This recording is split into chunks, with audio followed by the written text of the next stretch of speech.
diversity as well? Yes. Then, Overwhelmingly, yes. then there's not one session about that in here. No, May I speak? As moderator of the GSA, I'm quite concerned about that. And I do Yeah. speak for a segment of the queer community here. I'd like to say that word again, queer community here at Lewis University. And the queer community is quite concerned at that omission. Some of them are in the room today. Thank you. I appreciate your comment, and as somebody who sort of talks about, teaches classes on multiculturalism, so my focus is a very global focus on diversity. Obviously I did not put together the ethnic studies colloquium, but I believe the title is ethnic studies. And so I think that would be my guess would be why the focus might be such. But I absolutely believe that, diversity should encompass any number of variables for sure. Can I respond yet? I was hoping for some controversy. You're going to get it, Gail. You're going to get it. As a person that organizes the colloquium, we set forth a general invitation to everyone from Lewis who wanted to contribute to a colloquium on diversity. And we received so many responses. It's been wonderful. And I hope that you'll respond to next year's invitation. That's all I can say. We would love to expand the topics further. We basically went with those who wanted to speak this year, and we hope that we'll have many years of additional topics to consider. So thank you for raising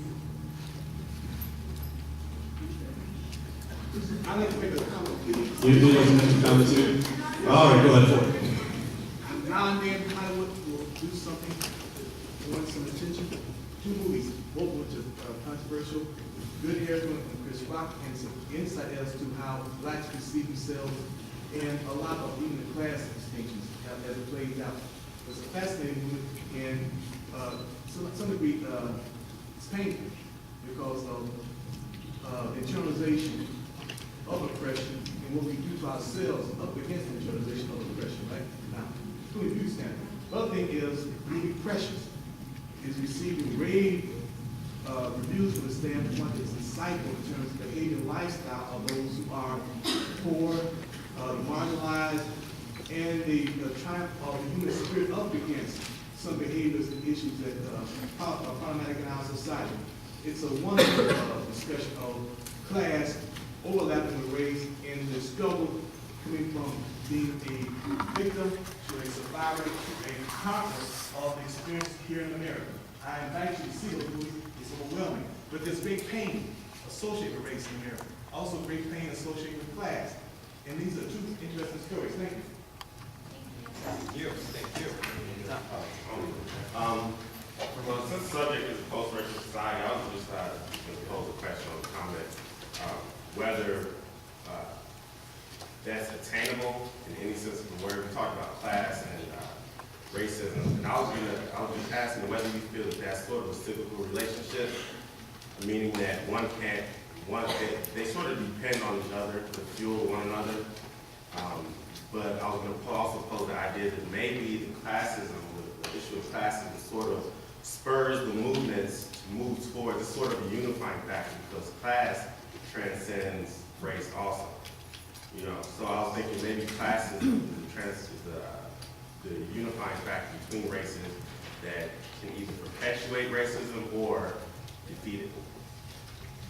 I'm going to respond to the first part of what you were saying, and I am the idealist, and so I believe in that Jesus Christ came to offer us the kingdom of God, and so it's my job, and I hope that I have friends along this way, to continue with the utmost of efforts to build the kingdom of God in which all people receive their dignity and respect. And along with my own call in ministry, my goal is to understand you. And I take that seriously. Will we ever reach it? I can't give that prediction, but I'm not going to give up on those ideals. Once again, I think you bring up some great points about race and class. Maybe this is, I'm glad we have an optimist. Maybe this is my pessimistic view. I think people are tribal in nature.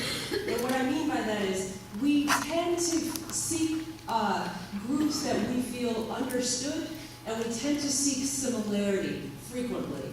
And so as long as there have been people, there have been groups of people, there has been classism, going back to our history from the beginning of time.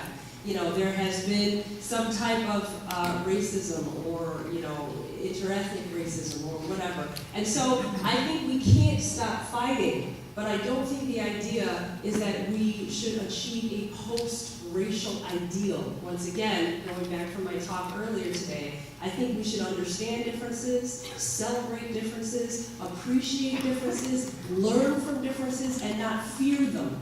And I think that's probably a more realistic way as opposed to trying to get over this idea of race, because as long as there have been people, people have self-selected, sometimes not self-selected, sometimes been put in to different groups. So, were there other questions? Yeah. Personal opinion, do you think affirmative action helps or hurts the different racial communities? That is a great question. Oh, That that's is a great good. question. Do I think it helps or hurts? Well, first of all, affirmative action is now dead. So this would be a history question or a historical question now. In some ways, remember how I said laws move faster than people do? So in some ways, and affirmative action in the way it was conceived by the Johnson administration was, and I'm trying to remember in my head the exact definition, so I won't, I'm sure I won't be able to come up with the exact definition. But it was this idea, this policy, set of policies that were enacted by employers, educational institutions, and in housing to make people not discriminate, or make the majority not discriminate against people in those areas. In some ways, it helped. Okay, women, and Caucasian women specifically, were the ones most helped by affirmative action policies. Okay, and in some ways, the reason we have a more diverse workforce today is because of affirmative action. However, there weren't specific guidelines given to many of these institutions to fairly enact affirmative action policies. Some quota systems are illegal. Okay, and so a lot of times these were done through quota systems, which aren't legal. So, in some ways it was successful, and in some ways it was not successful. But without affirmative action policies, we wouldn't have some of the successes today of having a more diverse workforce. Do we still need it? Whether we still need it or not, we don't have it anymore. But in some ways, since laws change faster than people do, it really forced the issue when many people didn't want the issue to be forced. It also caused a lot of bad feelings. All right, the idea was that, sometimes people were put into positions that they quote unquote weren't qualified for. I'm going like this, okay. The other thing was a lot of times people would say, well, we don't want them taking our jobs. And my question is, well, which jobs were yours? Why would you assume that that's your particular job? So I think affirmative action kind of helped to change the dialogue. There's still a lot of negative feelings about it, some positive feelings about it, but without it, I think it did have some significant benefits. Yeah, I would just affirm any sense of affirmative action was simply to try to offer a sense of equal opportunity to those groups of which equal opportunity was not afforded.